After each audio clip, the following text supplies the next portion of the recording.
Assalamualaikum warahmatullahi wabarakatuh. Kami dari kelompok 1 dari mata kuliah pengantar ilmu keolahragaan dan kesehatan. Anggota dari kelompok kami, yang pertama ada Neng Rina, yang kedua ada Wildan Nur Wahid, yang ketiga ada Mahindra Putra Setiawan, yang keempat ada Saditya Dias Fauzan, yang kelima ada Oriza Malanum, dan yang keenam ada Jundi Aska.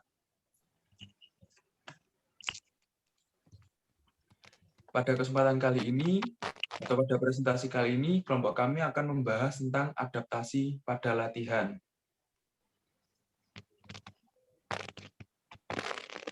Yang pertama, ada adaptasi fisiologis dalam respon. Yang kedua, ada adaptasi latihan pada sistem otot.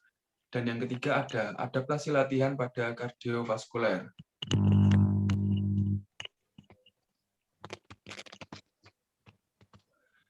Yang pertama, pada adaptasi fisiologis dalam respon, ada adaptasi aerobik.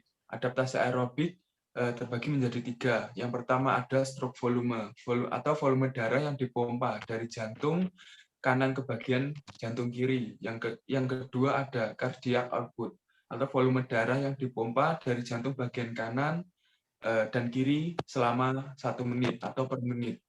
Yang selanjutnya ada hasil dari peningkatan. Hasil dari peningkatan ini ada 3 macam, atau peningkatan pada adaptasi aerobik. Yang pertama ada denyut jantung yang lebih lambat, yang kedua ada hemoglobin yang meningkat, dan yang ketiga meningkatkan kemampuan menyerap oksigen dan kapasitas paru-paru. Yang selanjutnya ada peningkatan dalam serat otot.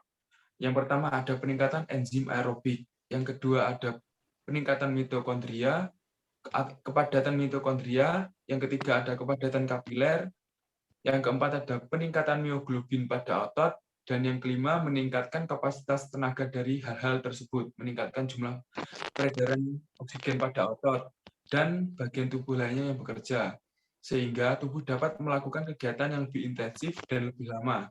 Tubuh akan memiliki tingkat pemulihan yang lebih cepat, meningkatkan fokus, dan mengurangi rasa lelah. Untuk selanjutnya, pemateri Mahindra Setiawan, disilahkan.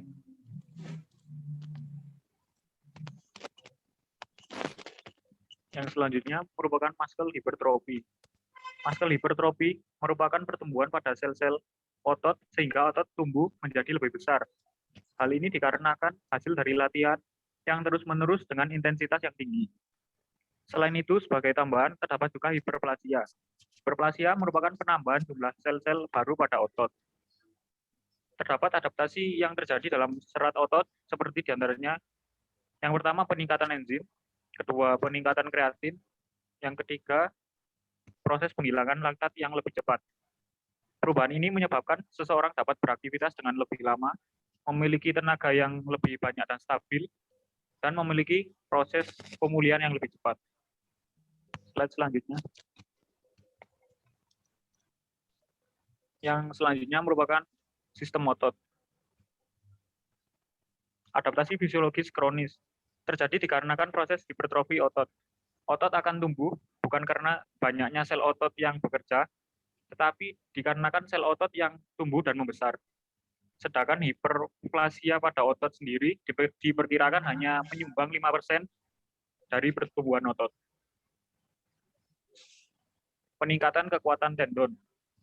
Tendon merupakan jaringan tebal yang menempelkan otot ke tulang, terbuat dari kolagen dan bersifat elastis. Tendon bekerja ketika otot melakukan kontraksi. Kemudian dari kontraksi otot tadi akan terjadi pergerakan pada sendi yang kemudian akan menciptakan suatu gerak. Untuk melatih otot tendon dapat dilakukan latihan seperti latihan angkat beban. Peningkatan akan terjadi pada serat kolagen. Serat kolagen akan menjadi lebih tebal dan jumlah kolagennya meningkat. Yang selanjutnya merupakan peningkatan kapasitas mioglobin.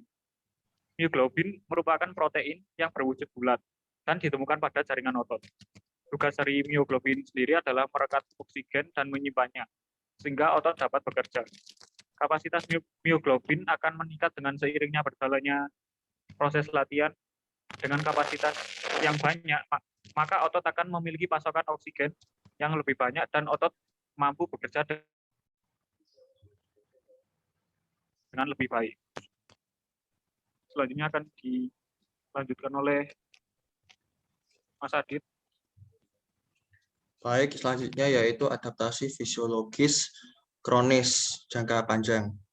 Yang pertama, peningkatan jumlah dan ukuran mitokondria. Pada mitokondria ini terjadi pengisian ulang ATP atau yang disebut kita kenal yaitu adenosin trifosfat yang berfungsi untuk menyimpan dan mentransfer energi dalam sel atau mitokondria ini menjadi pembangkit tenaga dalam sel. Yang kedua yaitu peningkatan penyimpanan glikogen dan lemak. Manfaat penyimpanan lebih banyak glikogen dan lemak adalah ketersediaan energi penuh.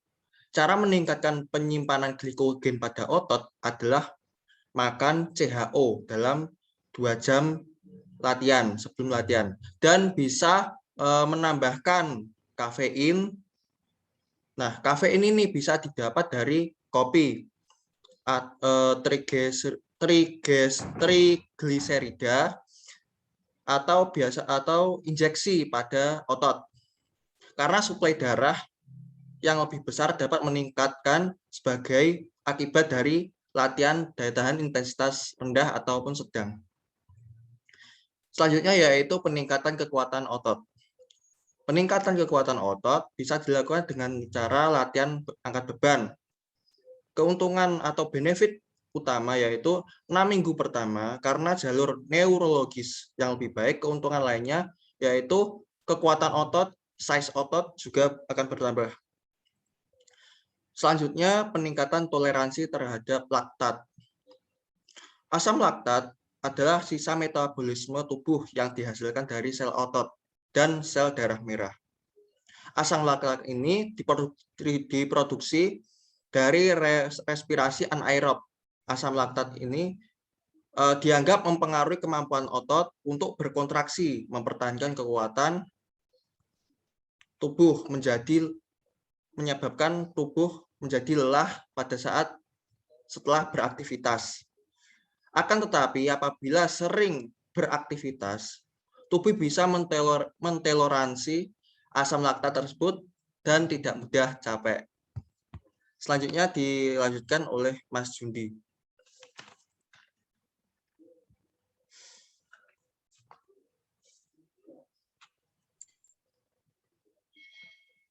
Sistem kardiovaskular.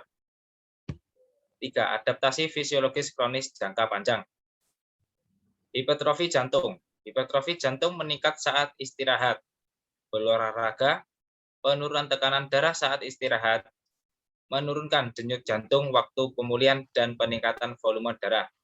Hipertrofi sendiri yaitu peningkatan size otot, ukuran otot. Sebelum itu otot jantung mengalami hipertrofi. Ketika melakukan berolahraga, otot tersebut akan merespon dan growth atau tumbuh lebih kuat dan lebih besar, terutama vertikal kiri jantung yang menebal dikarenakan otot. Dan ketika berkontraksi, otot tersebut lebih kuat dan membentuk banyak serat otot. Itu berarti dengan berolahraga lebih banyak darah yang dapat dikeluarkan karena tekanan yang besar dapat dibuat lebih banyak darah oleh jantung dengan satu denyutan. Peningkatan volume saat istirahat dan berolahraga. Dengan kita berolahraga, sistem kardiovaskular meningkat. Akibat dari latihan adalah jumlah darah yang dipompa dari ventrikel kiri jantung dalam satu kali kontraksi, sehingga dalam perjalanannya ke tubuh melalui jaringan otot saling berhubungan yang disebut gaya kontraktil, yaitu gaya kekuatan kontraksi otot jantung. Jika kita tidak melatih otot jantung, volume darah yang dikeluarkan dari jantung tidak sebanyak pada saat olahraga. Hal ini juga menjadi perbedaan antara terlatih dengan tidak terlatih yang dapat dilihat dari tabel berikut. Subjeknya tidak terlatih. Volume pada saat istirahat 50-70 ml. Pada volume pada saat olahraga yaitu sampai 115 ml. Dan subjek terlatih, volumenya saat istirahat adalah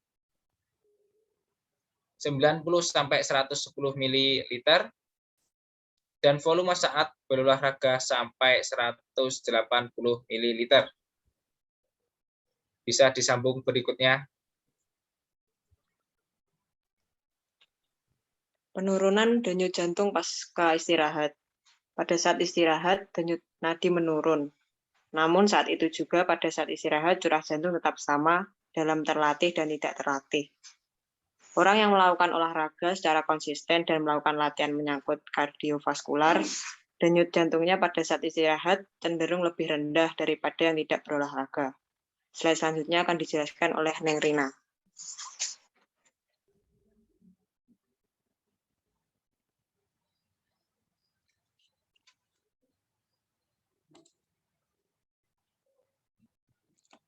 Mohon maaf, Mbak Neng Rina masih di-mute.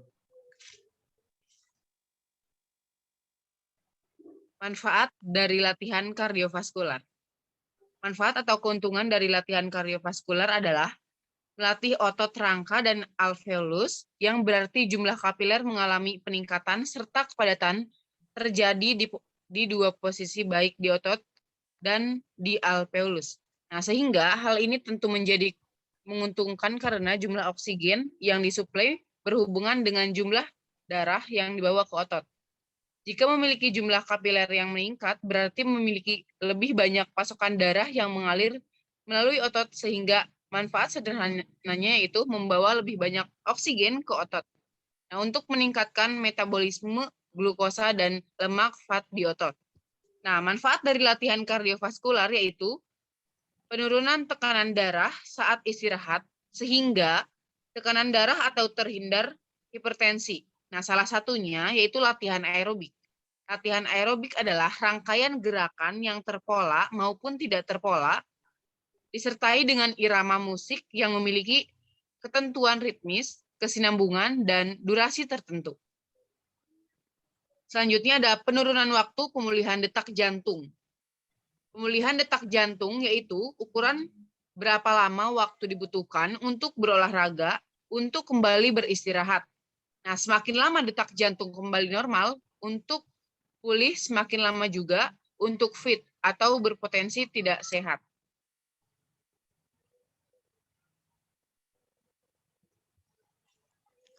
Selanjutnya yaitu peningkatan volume darah. Volume darah yaitu jumlah total darah yang beredar dalam sistem kardiovaskular. Pada saat itu, volume darah meningkat karena exercise meningkatkan retensi air oleh ginjal dan menahan banyak air. Sehingga olahraga dapat meningkatkan jumlah air dengan ginjal, kemudian setelah 2-3 minggu meningkatnya dalam jumlah volume plasma darah berupa darah. Meningkatnya sel darah merah juga berpotensi meningkat sehingga hormon eritropoietin menstimulasi sel darah merah dan memproduksinya di sumsum tulang. Kemudian sel darah merah dilepaskan dalam aliran darah sehingga menimbulkan peningkatan atau improvement sel darah merah secara jangka panjang. Otomatis hal ini meningkatkan volume darah secara menyeluruh.